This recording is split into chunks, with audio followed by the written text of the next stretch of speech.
Énergie.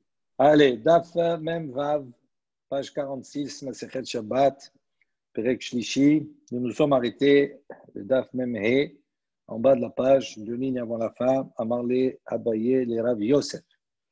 Donc, nous nous sommes arrêtés ici, où effectivement on avait donc vu que le din, on va dire le statut de la menorah, d'accord, où on voit que cette menorah-là, même selon Rabbi Shimon, qui n'a pas le din de Mouksé, considère que cette menorah-là, on ne peut pas l'utiliser pendant Shabbat, parce que, et on avait évoqué le problème, Adam Kovea la Makom, parce que cette menorah, qu'elle soit petite ou grande, c'est un kéli, un ustensile qui a sa place, qui est fixé.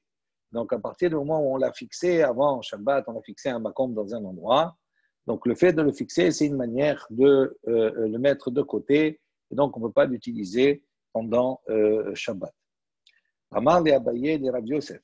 Abaye pose la question à Rav Yosef. Il lui dit, Ve'are kelat hatanim de Adam koveal au makom. Il dit, voici kelat hatanim. Donc, kelat hatanim, c'est tout simplement un lit, d'accord, qui était construit de telle manière qu'il y avait un genre de piliers, on va dire, de bois de chaque côté du lit aux deux extrémités, et sur lequel on faisait descendre un tissu, d'accord, comme un lit à baldaquin comme ça, d'accord, qui recouvrait. Et ce lit-là qui était fixe, cette tente-là qui était au-dessus du lit, qu'on appelle Kelat Hatanim, qui était entre autres pour les Hatanim. Très bien, merci pour la photo. Effectivement, on voit que Ve'amar Shmuel a dit sur cela. Mishum Rabbi Hiya au nom de Rabbi Hiya, Kelat Hatanim mutar lintota ou mutar lefareka de Shabbat. Donc, on voit ici que Shmuel, au nom de Rabbi Hiya, il a dit ce Kelat Hatanim, il est permis donc de l'étendre ou bien de le démonter quelque part, mais Shabbat, pendant Shabbat. Alors, on voit ici que quoi, que malgré que ce soit un objet qui est fixé, il a un makom, il est fixé. Donc, normalement, si c'est quelque chose qui est fixé par rapport à la menorah qu'on a dit précédemment, on ne pourrait pas donc le toucher, le monter, l'étendre, etc., tout cela pendant Shabbat. Alors, il n'y a pas un problème, juste j'évacue ce problème-là, il n'y a pas un problème de OL. On ne fabrique pas une tente à ce moment-là. Pourquoi? Parce que pour qu'il y ait un problème de OL, le OL, à condition, il faut que le toit, il ait un tefar. Et là, donc, c'est tout simplement en V. Et donc, il n'y a pas un tefar à l'extrémité au niveau du toit. Et donc, ce n'est pas considéré comme un OL. Et donc, on a le droit d'étendre et de monter, de démonter cette tente-là. Il n'y a pas un problème donc, de ça, monnaie? C'est juste Non, il n'y a pas de problème de monnaie puisque ce n'est pas une tente, ce n'est pas un OL. Tu es monnaie au niveau d'un OL, pas à ce niveau-là. D'accord? Donc, là, ici, la question qui est posée, c'est par rapport à la menorah. Nous, on a évoqué le problème de la menorah en disant pourquoi elle est mouxée. Pourquoi c'est mouxé? Parce que justement, cette menorah-là, elle a un makom qui est kavoua. Ici aussi, c'est un makom kavoua, et pourtant, on voit qu'on peut l'utiliser. Et là, Abaye, donc Abaye répond, il dit non, Béchel, Chuliot. Il dit à quel moment on a dit que la menorah, elle devient mouxée? Il dit c'est pas parce qu'elle a un makom qui est fixé, mais parce qu'elle est composée de plusieurs éléments, d'accord? Et on craint que si maintenant la personne, elle est tombée, cette menorah, elle est tombée, si on craint, on la reprend. À ce moment-là, on peut craindre qu'on va voir comme ça, on va penser que les gens qui vont voir vont penser qu'elle est composée de plusieurs parties, et donc ça serait autorisé pendant Shabbat à remonter cela, et donc là, il y a un problème effectivement de bonnet. Rachidi Bamenora Shel Prakim, Shema Tipol Betit Parek, Viyahazirena Venimsa Osekeli. Donc on craint que si elle est composée de plusieurs éléments, on soit amené à la relever et donc à la reconstituer. Et là, effectivement, à ce moment-là, on fabrique un keli pendant Shabbat. Et donc c'est à source, c'est pour ça que c'est interdit. Alors il dit Yahi Maïtama, Deresh Laki, de Rabbi Shimon ben Lakish de Shari. Si c'est ça, si c'est ce type de menorah que nous parlons, pour quelle raison Rabbi Shimon ben Lakish, il le permet, lui, si on craint qu'il fabrique un kéli, c'est interdit pour tout le monde. Alors pourquoi il permet? Il dit Maï Chuliot. Il dit qu'est-ce que ça veut dire quand on dit ici, on parle d'une menorah qui a des Chuliot, c'est-à-dire qu'il y a des parties, Ke'en Chuliot de Itba Hiddake. Il dit non, on ne parle pas d'une menorah qui est composée de plusieurs éléments. Mais on parle d'une menorah sur laquelle il y a hiddake. Hiddake, ce sont des rainures. C'est-à-dire, on a l'impression, quand on voit de loin, on a l'impression qu'elle est composée de plusieurs parties, de plusieurs éléments. Mais en vérité, il n'y a pas plusieurs éléments. Il dit, donc, comme elle a l'apparence de Ilka Chuliot ben Gdola ben Ktana, Asura letaltela. Donc, il dit maintenant, si cette menorah, qu'elle soit grande ou qu'elle soit petite, si elle est composée de plusieurs éléments, à ce moment-là, c'est assour de la déplacer. Maintenant, Gdola name de idbah dake, Gzera atu Gdola de Chuliot. Donc, il dit comme cela. Donc, puisqu'il y a l'apparence de, on craint que si maintenant on va reprendre, on va soulever cet élément-là, on peut croire que les gens ils vont croire qu'on a recomposé cet objet-là. Alors, on nous pose la question ici, Gdola name de idbah dake. Donc, il dit, même si c'est une grande, qu'elle soit petite, quand on a dit on a permis la petite, pas permis la grande. Mais même si elle est grande, à partir du moment où il y a Baba Hidake, où il y a des rainures, on va dire, on peut interdire Xera, Ato Gdola, des Chuliot. On va interdire à cause de quoi? À cause de la grande qui est composée en plusieurs éléments.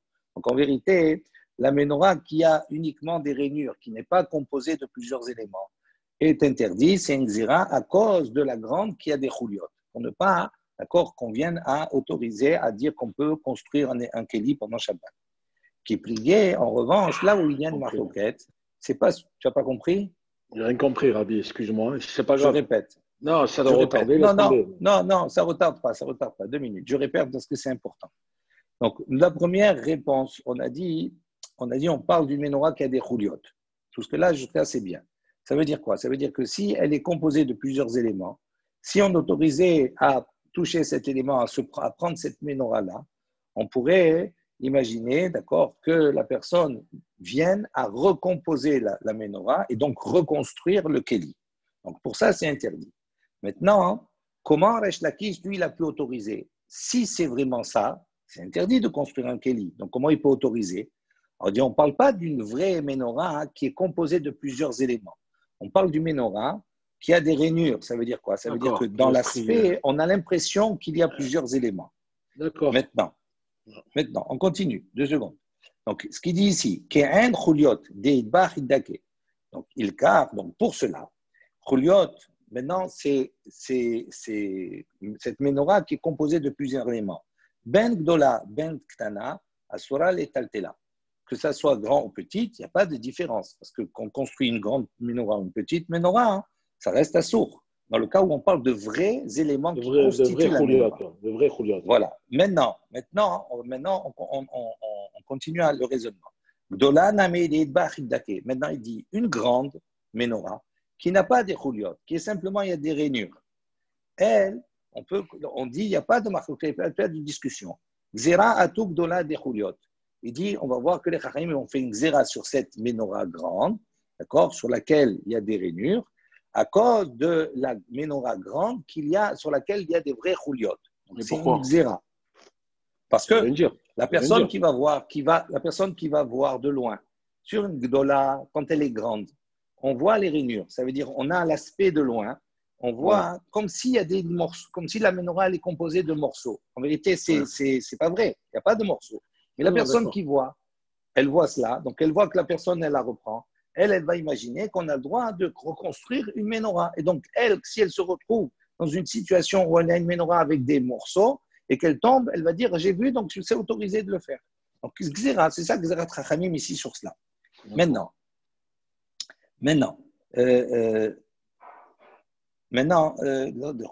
qui pliguait? Il dit maintenant, là où il y a la discussion, Baktana, on parle dans la petite menorah, des idba hiddake, donc dans une petite menorah dans laquelle il y a des rainures. Comme elle est petite, ça veut dire même si on la voit de loin, on n'arrive pas toujours à distinguer ces rainures et à imaginer qu'il y a des parties différentes. Il dit donc pour la ktena, il y a une discussion. Mor sava gzera ou mor sava l'ogdazrinan. Il dit donc certains pensent que malgré qu'elle soit petite, la gzera, elle s'étend grand ou petit, ça ne change rien. D'accord? On parle d'une menorah qui a des rainures, qui n'a pas de chuliot. Et c'est le cas de Rabbi Shimon ben Lakish, qui lui, les charrets, il permet, parce que l'ogazrina, lui, il ne fait pas la xéra. Pour une petite, il ne fait pas la xéra. La grande, ok, mais pas pour la petite. Parce qu'on ne peut pas venir à imaginer, parce que c'est difficile à voir ces rainures, Imaginez que de là, on va apprendre et on va induire les uns et les autres dans l'erreur de reconstruire une menorah qui est faite de vrais chouliot. Ça veut dire On petite, continue. ça veut dire qu'une petite Pour menorah, Rabbi Shimon ben Lakish. Pour Rabbi Shimon ben Lakish. oui, Hein? non, en général, une petite menorah pour lui, elle n'est jamais faite en rouillotte pour lui, Non, après ce qu'il c'est pas dit. ça. S'il est, Il il dit est, s'il est, l'objet de la discussion précédemment de la non, menorah. Il j'ai dit compris. oui. Mais si lui permet qu'on peut ramasser une petite menorah aux yeux de tous, ça veut dire, selon lui, il considère qu'une petite menorah, en termes généraux, elle n'est jamais faite en rouillotte, ça n'existe pas pour lui. Pas D'après lui. obligatoirement. Alors, c'est Non, pas pas bon. obligatoirement. Alors pourquoi se Oui, créer c'est tu veux? bon. Et non, c'est pareil. Hein? Petit ou grande, c'est le même principe. Parce que quand il y a des rainures, elle est striée, ok? L'apparence des rouliottes se fait remarquer beaucoup plus sur une grande que sur une petite. C'est Et tout. alors? Et alors? Eh bien, donc, si quand il y a une petite qui a des rainures et que de loin, tu n'arrives pas à percevoir comme s'il y avait des rouliottes, à ce moment-là, pour lui, la xéra, elle ne s'applique pas parce on n'induit pas les autres dans l'erreur. Parce qu'ils ne voient pas de loin cela. Tu comprends? Ça ne veut pas dire que dans les petites, il n'y a pas de rouliottes. Quand il y a des vraies rouliottes, même si elle est petite, donc c'est quelque chose qui se voit quand ça tombe et que ça se défait, etc. Tandis que là, non, peut-être pas, c'est pour ça. On continue. Oumi Amar Rabbi Yochanan Achi. Donc maintenant, on va poser la question, est-ce que vraiment Rabbi Yochanan, il a dit ainsi? Rashi, il explique, on a dit précédemment, on a dit que Rabbi Yochanan, il a dit Alaha, que Rabbi Yehuda. Rappelez-vous ce que Rabbi Yitzhak, il est venu témoigner d'Israël en disant que Rabbi Yochanan, il a dit Alaha, que Rabbi Yehuda. Maintenant, on va s'interroger sur cela. Est-ce que vraiment Rabbi Yochanan, il a dit ainsi? Veha Amar Rabbi Yochanan, Alaha, Kistan Mishnah. Il dit, voilà Rabbi Yochanan, il a évoqué un principe qui est accepté par tout le monde, pratiquement, d'accord, de dire que lorsqu'il y a Stam Mishnah, c'est-à-dire quand dans une Mishnah, il y a un enseignement qui est apporté anonymement, c'est-à-dire que Rabbeinu Akadosh, quand il a constitué la Mishnah, il a apporté des enseignements anonymes, c'est-à-dire il n'a pas donné l'auteur. Il y a un principe, Alacha qui Stam Mishnah. L'Alacha, elle est comme ce Stam Mishnah, comme cet enseignement anonyme. Ça, c'est un klal, c'est un principe. Ditnan, Vetnan, il dit pourtant, voilà, on a apporté une Mishnah. Mouchni, qu'on a vu précédemment. D'accord, on va la reprendre rapidement. Mouchni, Shela, donc on parle d'un chariot dans lequel il y a une roue. Il dit ici, la roue du chariot est Bisman Shehi Nishmetet.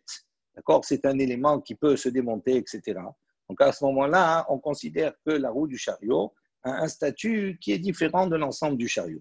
En Hibur là, et donc on ne l'associe pas, d'accord, avec l'ensemble du chariot.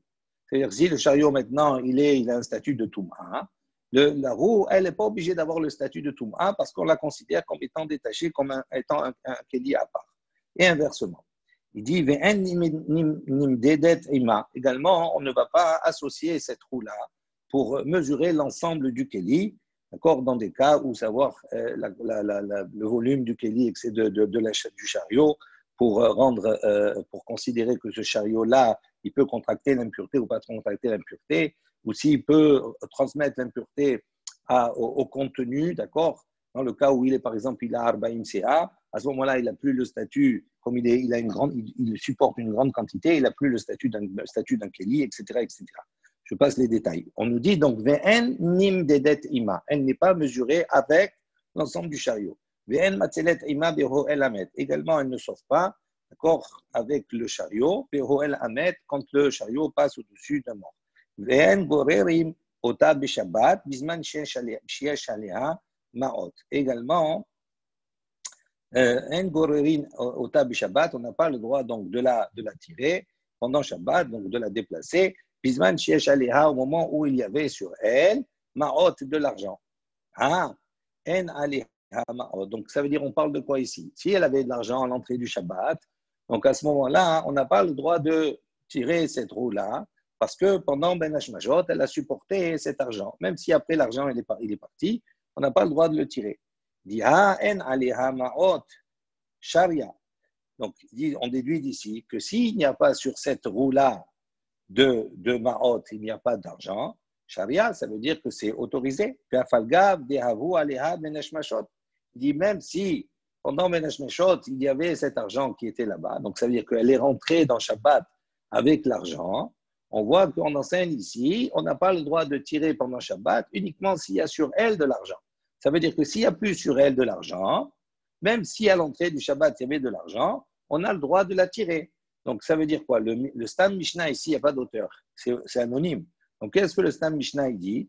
Il dit que cette roue-là, elle peut être utilisée, elle peut être déplacée pendant Shabbat, même si à Ben Hashmashot, elle avait sur elle de l'argent. Donc, ça veut dire quoi? Ça veut dire qu'on va dans le sens plutôt de Rabbi Shimon et pas de Rabbi Yehuda. Parce que Rabbi Yehuda, qu'est-ce qu'il a dit? Il dit, rappelez-vous, il avait dit un nerf qui a été allumé Ben Hashmashot, donc il est rentré dans Shabbat allumé.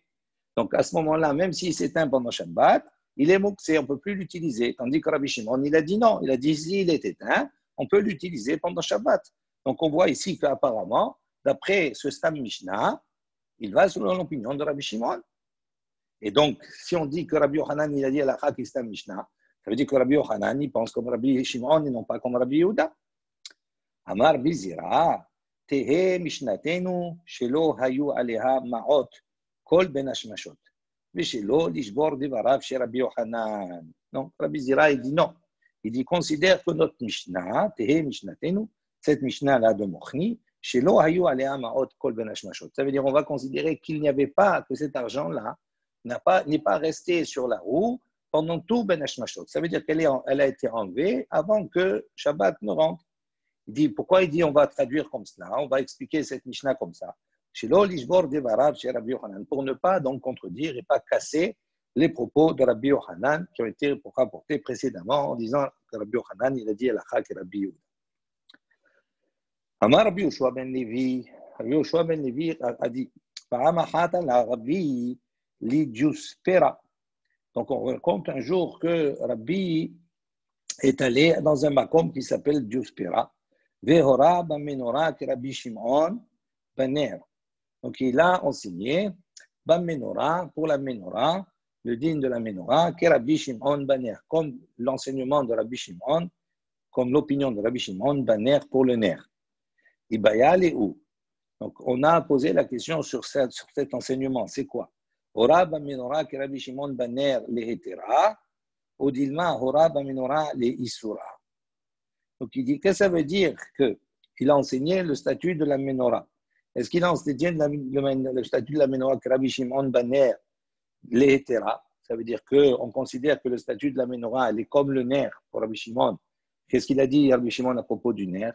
Il a dit, ce nerf-là, à partir du moment où il s'est éteint, pendant Shabbat, je peux l'utiliser. Donc, la même chose pour la menorah, l'hétéra. Je peux l'utiliser, elle n'est pas mouxée.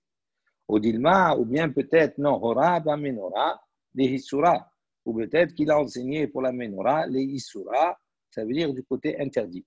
Qu'est-ce que ça veut dire? Que Rabbi Shimon Baner les Hetera, est-ce que, ou Dilma, Oraba menorah les Hissura, il a enseigné la menorah, il a dit les Hissura, ça veut dire c'est interdit, c'est mouktsé. Que Rabbi Shimon, il a enseigné que concernant le nerf, c'est comme Rabbi Shimon les Hetera pour le permettre. Donc on n'a pas su analyser cet enseignement-là et il est resté en suspens. Rav Malkiya hikla lebe Rabbi Simlai. Donc Rav Malkiya, il est arrivé, donc il était dans la yeshiva de Rabbi Simlai, ou dans la maison de Rabbi Simlai. Vetiltel Sharga, il a déplacé ce jour-là chez lui, il a déplacé un air, une bougie, une veilleuse.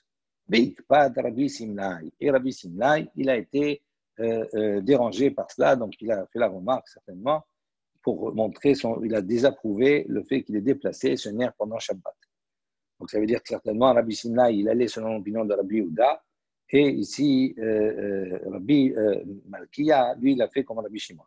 Rabbi Yossé, il a une chose, on a un autre, mais c'est avec Rabbi Yossé le Galiléen.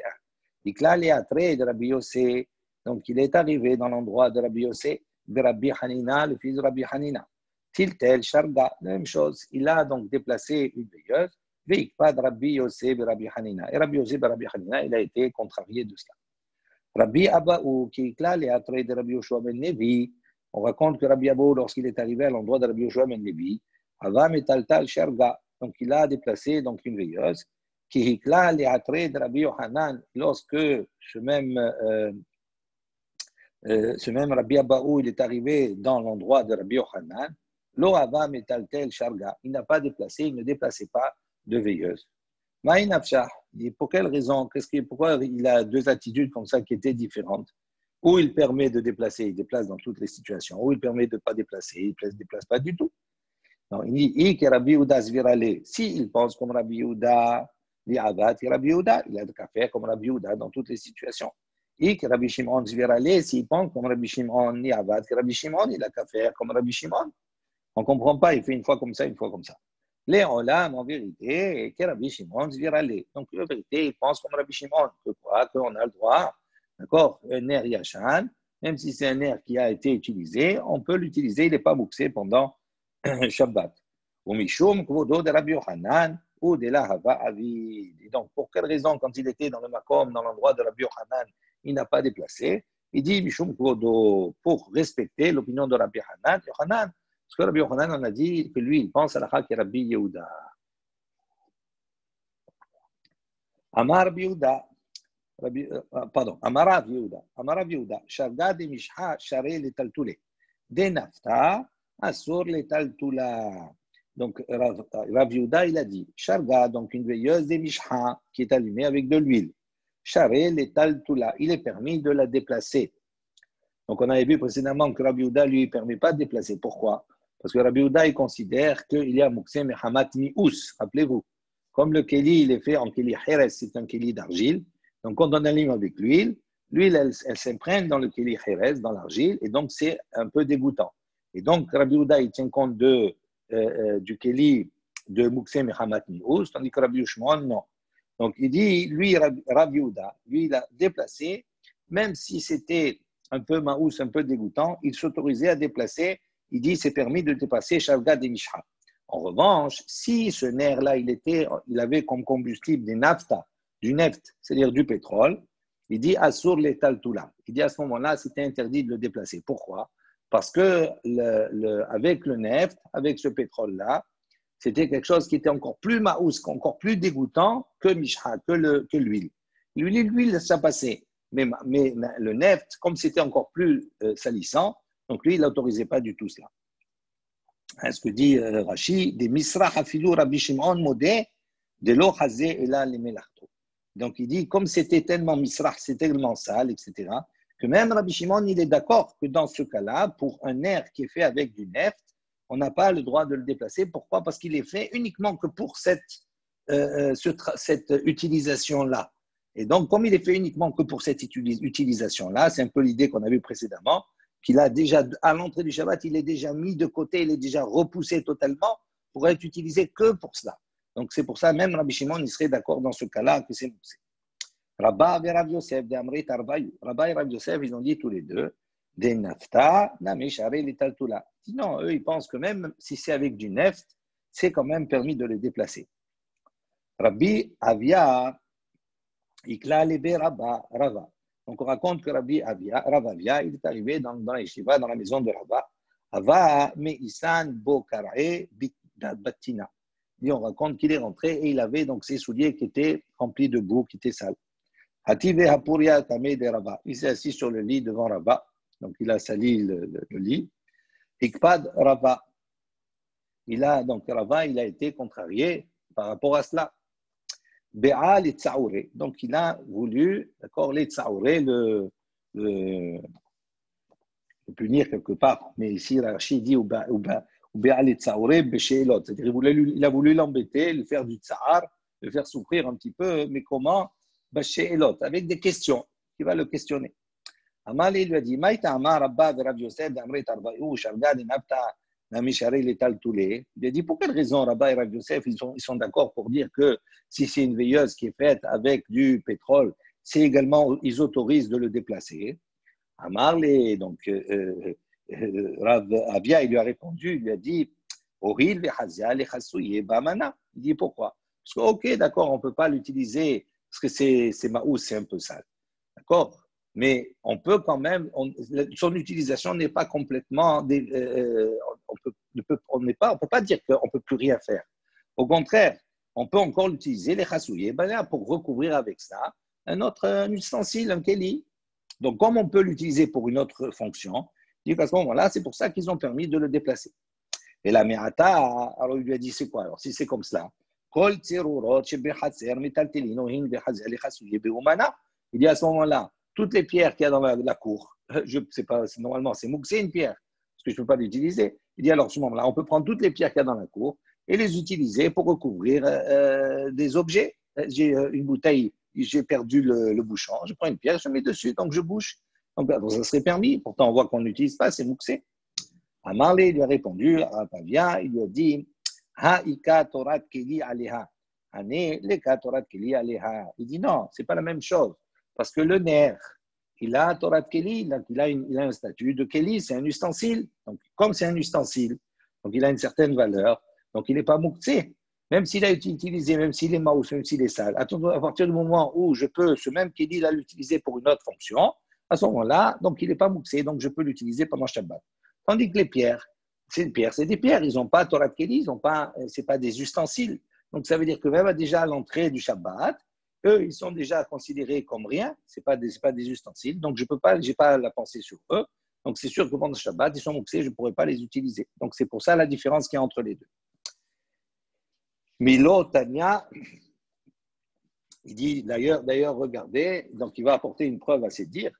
Il dit, est-ce qu'on n'a pas enseigné dans une baraita? Il y a une baraita qui dit, dans Moed Katan, c'est marqué, Hashirim ben nizamim be'atabbaot, harehen kichol hakelim hanitlin bechatser. Donc il dit, voilà, on a dit les bracelets, les anneaux, les amim, c'est les anneaux qu'on mettait au nez, pas les boucles d'oreilles, c'est des boucles de nez. Ils mettaient des anneaux au nez comme cela. Les tabbaot, également les bagues. Il dit tous ces kélis, là, tous ces bijoux pour femmes. Donc, ils font partie de tous les kélim, d'accord, qu'on peut déplacer dans le khatser, d'accord, dans la cour. Et Oula, il a dit, Mata'am, pour quelle raison? Il dit, pour quelle raison on peut les déplacer? Parce qu'on verra un peu plus tard concernant les bijoux des femmes, etc. Tout cela. Il y a certains bijoux que malgré cela, on n'a pas le droit de transporter, de porter, parce qu'on craignait, il y avait une xérat rachamim, qu'on craignait comme certains bijoux, les femmes, si elles se retrouvent, elles viennent à les enlever pour les montrer, etc. Tout cela, et donc elles vont marcher à Arba Amod dans les Reshut Arabim, et donc vont transgresser le digne de Otsara. Donc ici, pour ça, sur certains bijoux de femmes, ils avaient interdit. Il dit même dans cela, étant donné qu'ils ont Torah de Keli, ils ont un statut d'ustensile, donc c'est pour ça que c'est permis. Il dit, il dit la même chose ici pour apporter une preuve à ce qu'on a dit précédemment.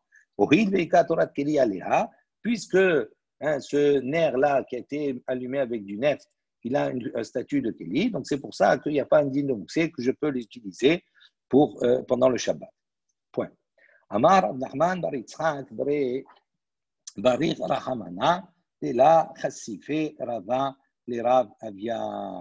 Donc sur ce, après Rav Nachman bar Yitzhak, il a béni Akadosh Baruch Hu, il a dit béni soit Akadosh Baruch Hu, qu'en fin de compte, de la Chassife Rava, il n'a pas fait honte à Rav Avia pour ce qu'il avait fait précédemment, le fait d'avoir sali son lit, etc.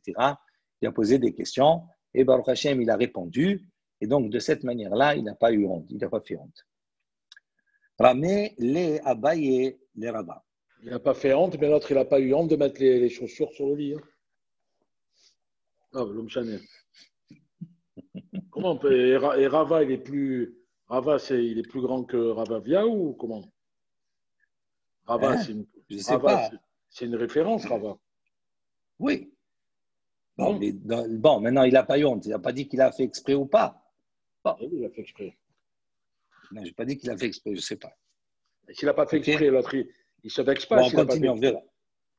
Non, il était macpide sur ça. Il y a des personnes qui sont macpides sur certaines choses, d'accord, que d'autres n'ont pas, mais là, il était macpide sur cela. Bon, c'est la contrarié. Je ne sais même pas s'il y a.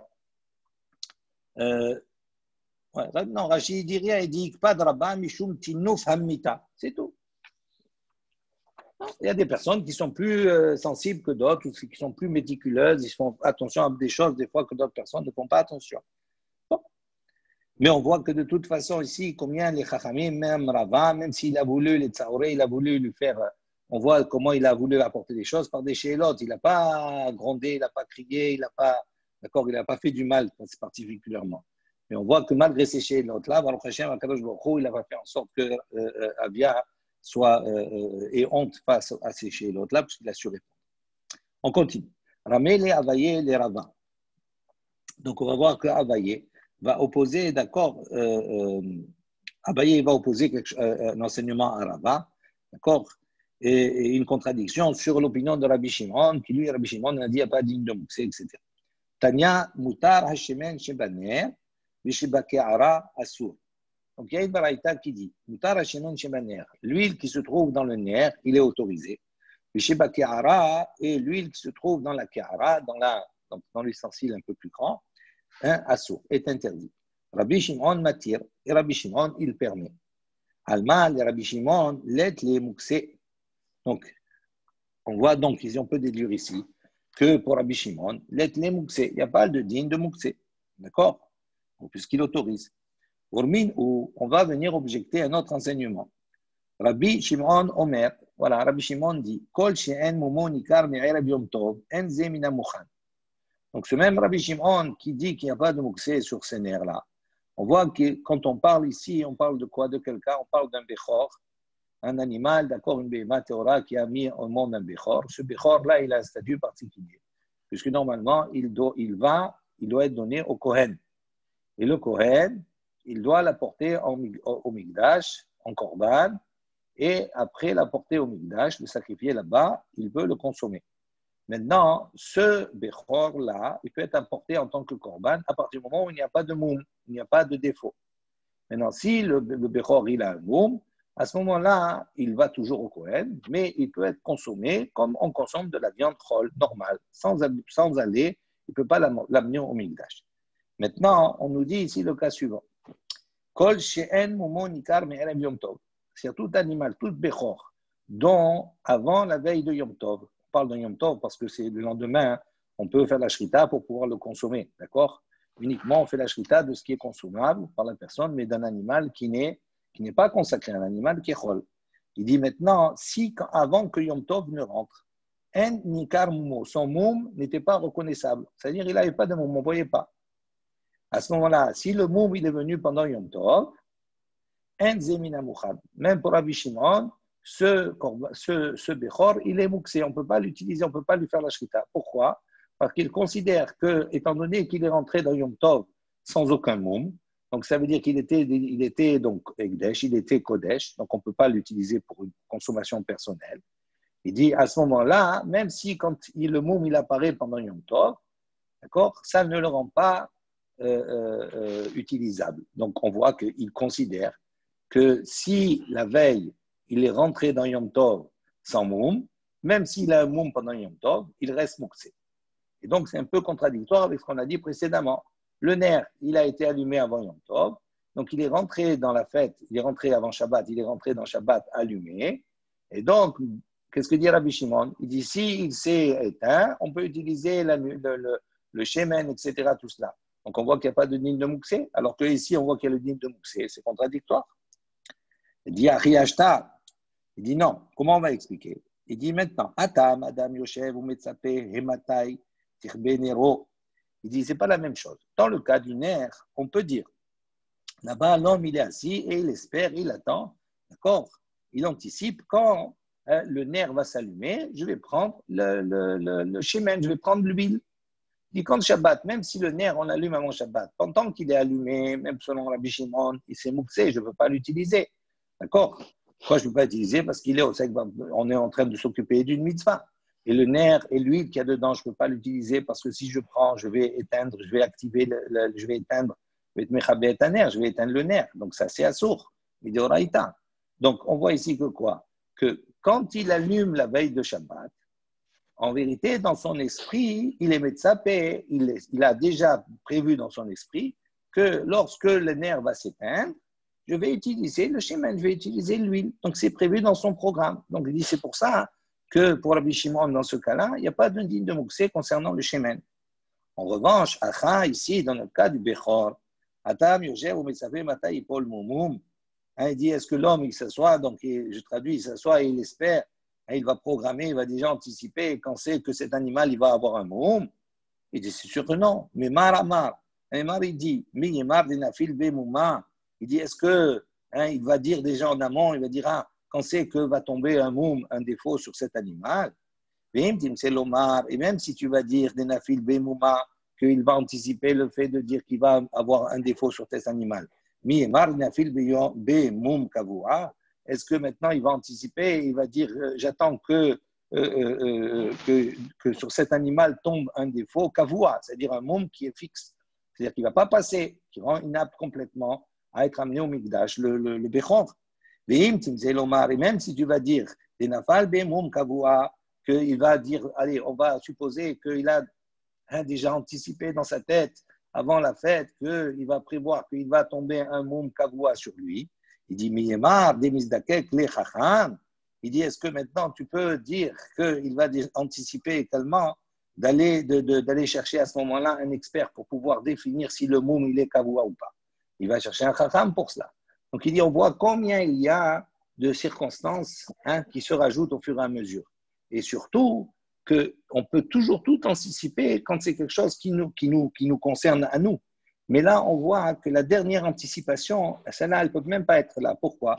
Yemar demidakek le chacham. Ça veut dire qu'il va faire intervenir une tierce personne. C'est tant qu'il n'y a pas une tierce personne qui intervient. Donc, on peut destiner, on peut prévoir quelque chose. Mais à partir du moment où il y a une tierce personne qui intervient, on ne peut pas prévoir et dire on va faire intervenir un chacham. Peut-être que le chacham, ce jour-là, il ne sera pas là. Peut-être qu'il ne pourra pas, peut-être qu'il ne voudra pas. Donc, on ne peut pas prévoir à la place des autres. Donc, pour toutes ces raisons-là, il dit, voilà la différence qu'il y a entre le nerf. Pourquoi Rabbi Shimon, il a dit, c'est pas mouxé. Et pourquoi, ici, dans notre cas, nous, du Bechor, Rabbi Shimon, il pense que c'est mouxé.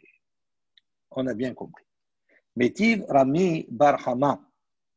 Donc, Rabbi Barhama, il va objecter. D'accord, il va apporter une opposition sur l'explication de Rabba. Mefirim Nedarim, donc il apporte un enseignement, il dit comme ça. Mefirim Nedarim be Shabbat. On a le droit d'annuler un vœu pendant Shabbat. Venishalim Nedarim be Shabbat, et on peut même également aller chercher, d'accord, pour des personnes pour pouvoir annuler ce vœu, un chacham pour annuler ce vœu. Les tzorech Shabbat, mais uniquement pour les besoins du Shabbat. Rashi dit Mefirin nedarim ba'al ishto. Donc on parle d'une femme qui, par exemple, a fait un neder. D'accord? Elle a fait un neder. On a dit on a le droit d'annuler le neder, le Baal, le maître, son mari, pardon. Il a le droit d'annuler le neder de son épouse pendant Shabbat. Venishalim nindarim. Également, on a le droit d'aller chercher chacham neatiran, des sages pour lui annuler ce neder, pour lui trouver des circonstances pour annuler ce vœu. Maintenant, quand on dit chez c'est pour les, pardon, chez Hen et Tzorech Shabbat, c'est-à-dire il faut que le neder il soit en relation avec Shabbat et c'est les besoins du Shabbat. Rashi dit, Kegon, comme par exemple, Nadar Shelo Yochal Ad Ayom. Il dit, je fais le neder de ne pas manger aujourd'hui. Et du Shabbat, on n'a pas le droit de faire un ta'anit. Donc si elle a fait le neder comme ça, elle était en colère, je ne sais pas, d'accord? Donc le Baal, son mari, il peut à ce moment-là annuler ou aller chercher quelqu'un pour annuler son neder pendant Shabbat. Il dit Ve'amai. Il dit pourquoi? Il dit pourquoi on peut permettre comme cela? Il dit Lema. Pourquoi on ne dit pas à ce moment-là? Est-ce qu'on ne peut pas dire Mi yemar demizdakek la Baal. Il dit est-ce qu'on ne peut pas évoquer ici le fait de dire que avant Shabbat, quand le ner il a été fait, etc. Est-ce qu'on peut dire demizdakek la Baal? Ça veut dire qu'il va anticiper. Il va dire maintenant qui est-ce qui va aller chercher? Est-ce que le Baal, c'est-à-dire il est comment on va dire ici, est-ce que le Baal, est-ce qu'on va aller chercher le Baal pour annuler son vœu? Rashi dit comme ça, il dit pour quelle raison, même si on annule pendant Shabbat, il dit pour quelle raison, en fin de compte, ça serait permise pour elle de manger? En quoi l'annulation elle est valable? Il dit Baal litzar la mishum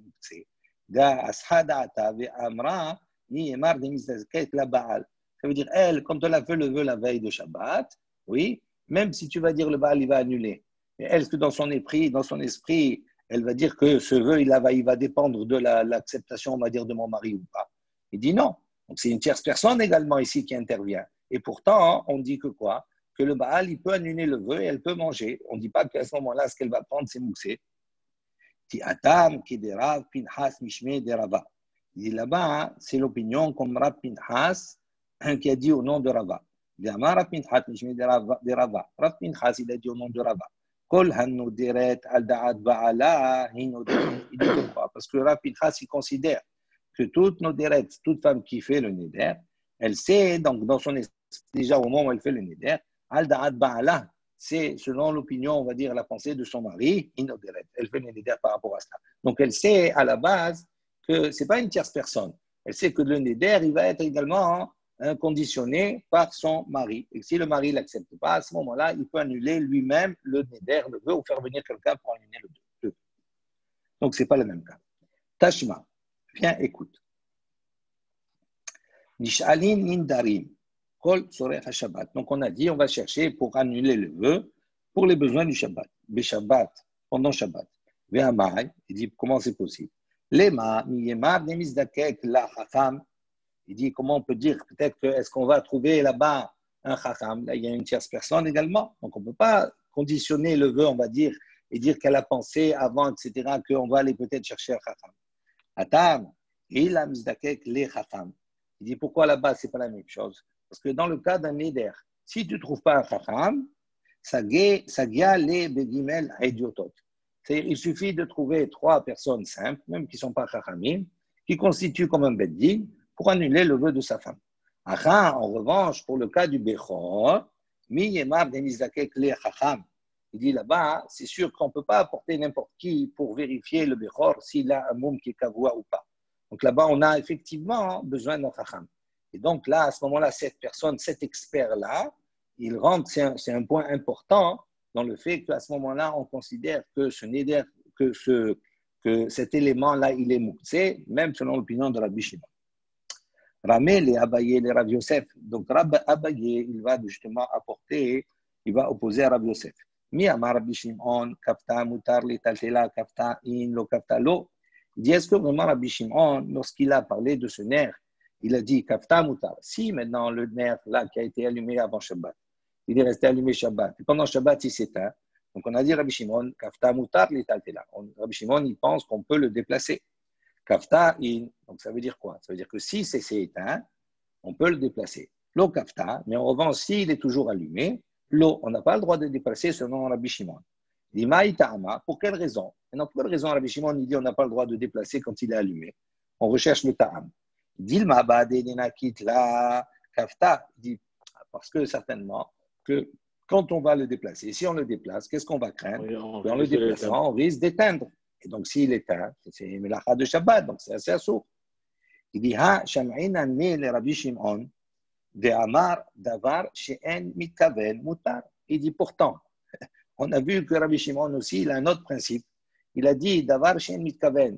Si on fait une action Shabbat et qu'à travers cette action, on fait une melacha qui est interdite, à partir du moment en mitkaven, si on n'a pas eu la kavana de faire cette melacha, c'est perdu. Donc il dit, quand il prend le nerf, est-ce qu'il est mitkaven d'éteindre? Il dit non. Il dit, il veut l'utiliser, il veut la déplacer s'il a besoin de l'endroit ou peu importe. Donc s'il déplace, à ce moment-là, est-ce que Rabbi Shimon est mitkaven qui va éteindre? Non, il n'est pas mitkaven. Donc, s'il n'est pas mitkaven, ça serait mouta. Donc, tu ne peux pas dire, pourquoi il interdit si c'est toujours allumé? Parce qu'il peut, s'il déplace, il peut éteindre. Même s'il se déplace, il peut, même si ça s'éteint, comme c'est l'opé mitkaven, c'est moutard pour Rabbi Shimon. Donc, tu ne peux pas évoquer cet élément, cette raison-là. Détania, comme on a une baraïta qui dit, Rabbi Shimon Omer, Gorer Adam qui s'est on a vu que Rabbi Shimon, il a dit, un homme, il peut tirer, d'accord? Une chaise, un lit ou bien un banc, mais à condition qu'il ne pense pas à faire un sillon. Hein, d'accord? Donc, s'il ne pense pas à faire un sillon, c'est moutard. Même s'il va faire un sillon, apparemment, il n'a pas la kavana, c'est moutard. Là, c'est la même chose, il déplace le nerf. Comme il n'est pas mis de kavane d'éteindre le nerf, donc c'est moutard. Il dit, Kol echa dechi mechaven ika isura de oraita, kilo mechaven gazar Rabbi Shimon midirabanan. Alors, il dit, voilà le principe. Il dit, il dit, toute situation, tout cas.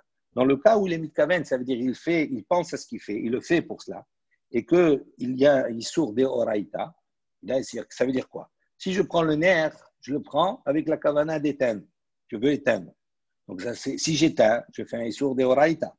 Il dit à ce moment-là, milo, kilo mitkaven.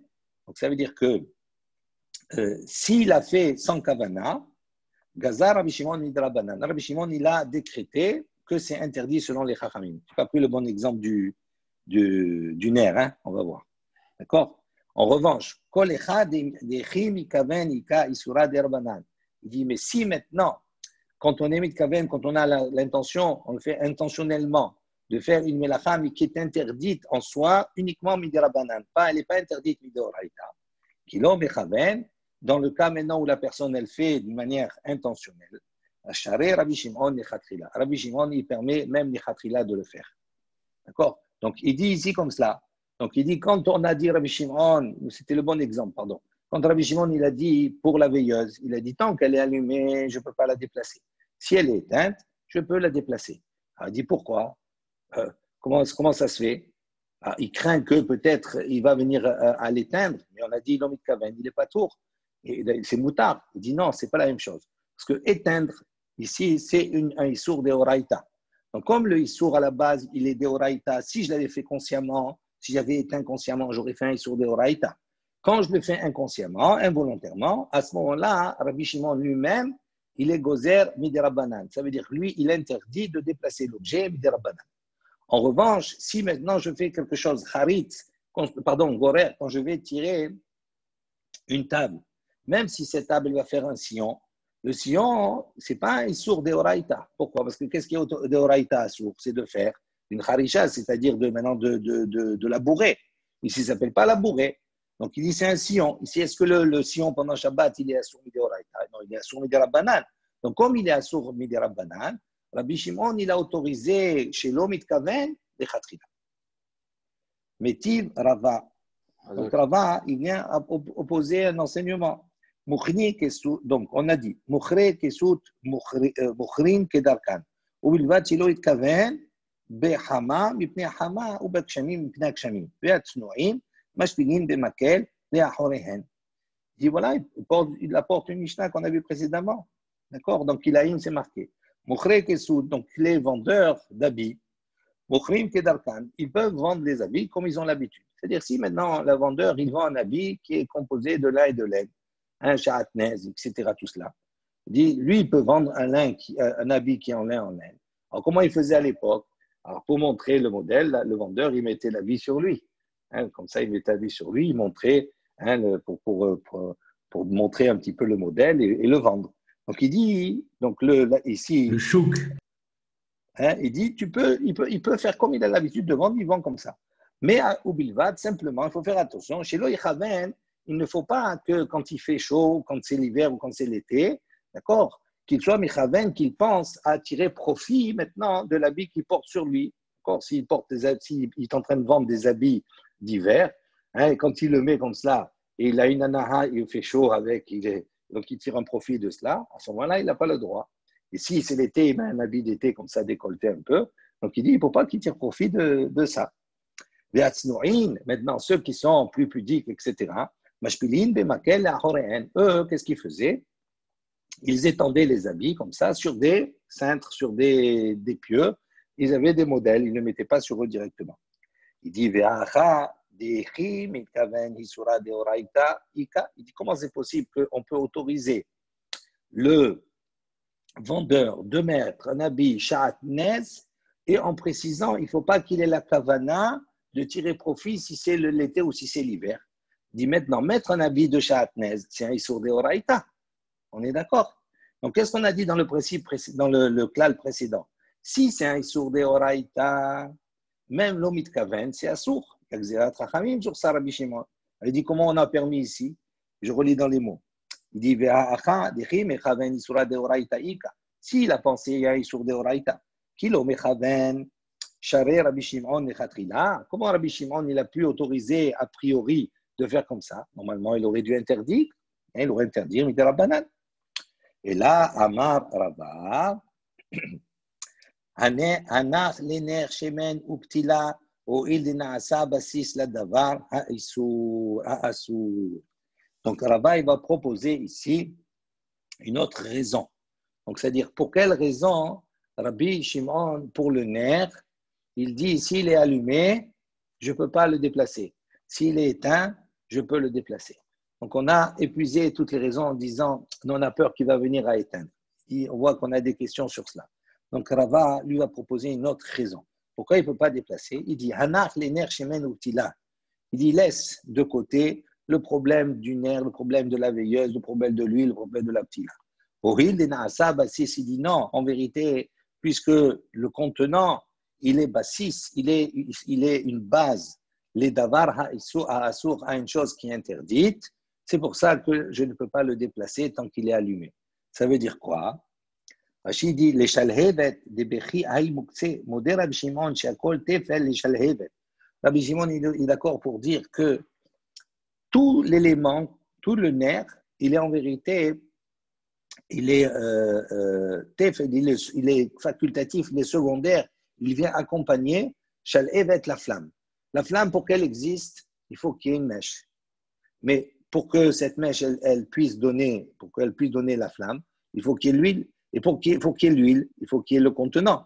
Donc, en vérité, tous ces éléments-là, le shemen et le nerf, tout cela, ils soutiennent quoi? La flamme. Donc, on considère que le tout, c'est de la flamme. Et donc, est-ce qu'on a le droit de déplacer une flamme Shabbat? Il dit non, on ne peut pas. Pourquoi? Parce on va éteindre la flamme. Donc, on n'a pas le droit. Donc, tout cela, c'est en vérité le problème, parce que c'est davar, c'est bassis, les davar ha'asur. C'est une base sur quelque chose qui est interdit. Et c'est la réponse que Rava il donne, et c'est sur ça qu'on va s'arrêter aujourd'hui. Daf Mem Vav. Mais de base, Rabbi, déjà. Vas-y, Beno. Vous pouvez arrêter l'enregistrement si vous voulez et poser les questions. Vas-y.